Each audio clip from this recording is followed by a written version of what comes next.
ప్రేరణ పాఠం. ప్రతి కథ ఒక పాఠం. మనం లైఫ్లో చాలా ప్రాబ్లమ్స్ ఫేస్ చేస్తాం.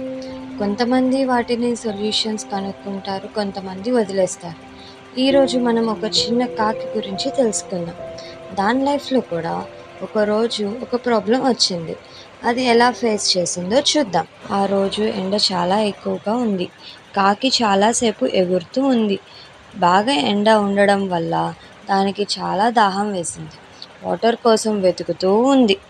చాలాసేపు వెతికిన తరువాత ఒక ట్రీ దగ్గర దానికి ఒక పాట్ కనిపించింది. దానిని చూసి ఆనందంతో కాకి అక్కడికి వెళ్ళింది.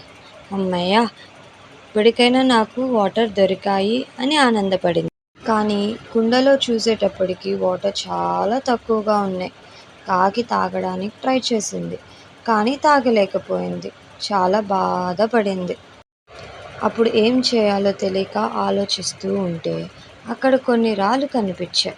ఒక ఆలోచన వచ్చింది. ఈ రాళ్ళను కుండలో వేస్తే నీళ్లు పైకి వస్తాయేమో అని అనుకుంది.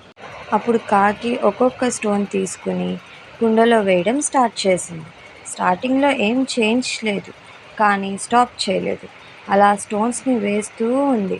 కొంచెం సేపటికి వాటర్ లెవెల్ రేస్ అయ్యాయి, పై వరకు వచ్చాయి.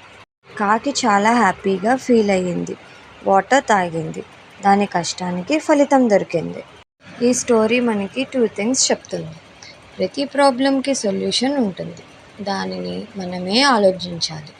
సెకండ్ వన్, కన్సిస్టెంట్గా ఏదైనా పని చేస్తే రిజల్ట్ తప్పకుండా వస్తుంది. ఈ స్టోరీ మీకు నచ్చితే నెవర్ గివ్ అప్ అని కమెంట్ చేయండి. ఇంకా ఇలాంటి స్టోరీస్ కోసం సబ్స్క్రైబ్ చేసుకోండి మీ ప్రేరణ పాఠంని.